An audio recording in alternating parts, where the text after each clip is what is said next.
Bon les amis, aujourd'hui petit réglage, la carabine en 308, donc la Ataturka avec le petit silencieux Featherweight 196.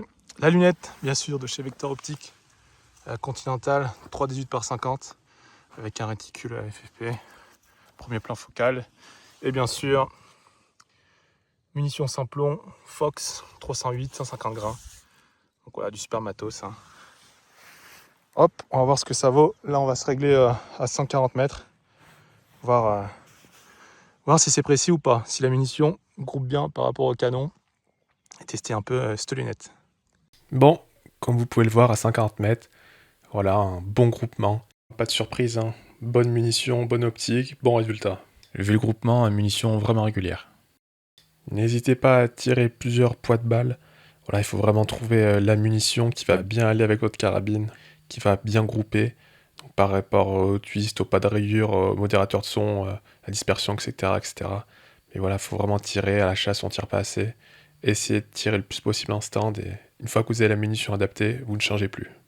Nous sommes prêts pour la saison. Voilà, s'il y a des loupés, je crois que ça sera le tireur et pas la carabine. Retrouvez dans la description les modèles exacts utilisés. C'est bon, la carabine est réglée, on peut passer à la présentation de la sacoche.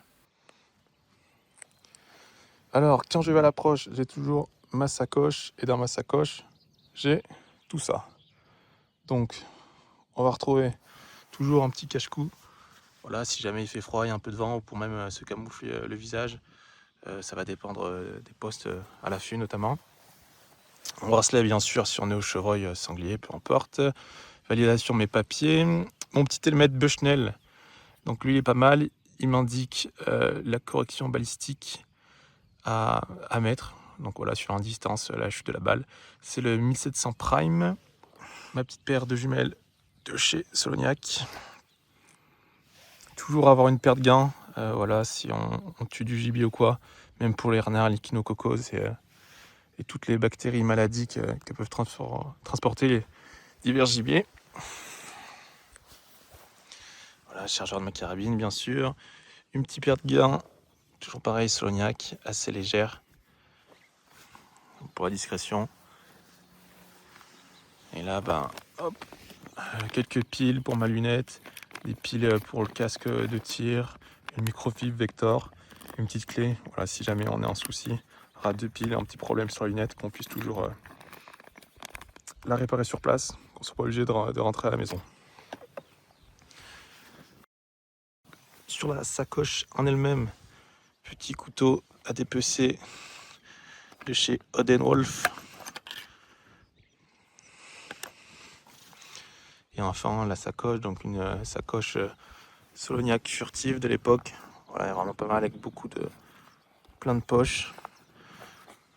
Donc là, tout le matériel rentre dedans et je suis prêt à aller à l'approche. J'ai toujours préféré les sacoches au sac à dos. Là, j'ai tout devant moi, je vois ce qu'il y a dans les poches. Voilà, j'ai pas à faire de mouvements brusques en enlevant mon sac à dos et ça tient aussi beaucoup moins chaud, notamment au niveau du dos. Voilà, on en a fini avec la sacoche. Maintenant, on va discuter un peu du choix du matériel, les choses que j'aurais fait différemment à l'époque. Voilà, donc ça c'était ma première carabine. Ça serait à refaire peut-être, je repartirais sur du 243 Winchester ou du 600 Creedmoor ou même du 22 Creedmoor pour chasser le renard, le chevreuil, et ça suffit largement. À l'époque, j'étais débutant, j'avais choisi le 308, mais maintenant au niveau de la balistique, on a des calibres qui sont de plus en plus performants. Donc voilà, renseignez-vous bien si vous voulez acheter une arme qui soit uniquement dédiée à l'approche. On part des calibres beaucoup plus tendus avec des projectiles beaucoup plus aérodynamiques, des choses qui marchent bien avec un recul très modéré, très agréable à tirer. Au niveau des axes d'amélioration sur ce setup, faudra changer les bipieds et prendre une canne de pirche. Voilà, c'est vrai que la végétation est assez dense, surtout en début de saison à l'approche. Donc voilà, tirer couché c'est bien, c'est hyper précis, mais les tirs sont peut-être un petit peu moins fichants. Et vraiment, quand on a des herbes hautes, c'est impossible de tirer correctement. N'hésitez pas à me dire le matériel que vous utilisez en commentaire. Et si vous avez des petites techniques, des petites astuces, voilà, n'hésitez pas à échanger en commentaire, c'est fait pour ça. Merci à mes partenaires qui me suivent. Semaine prochaine, la sortie d'une belle vidéo d'approche avec le prélèvement de nombreux gibiers. À bientôt!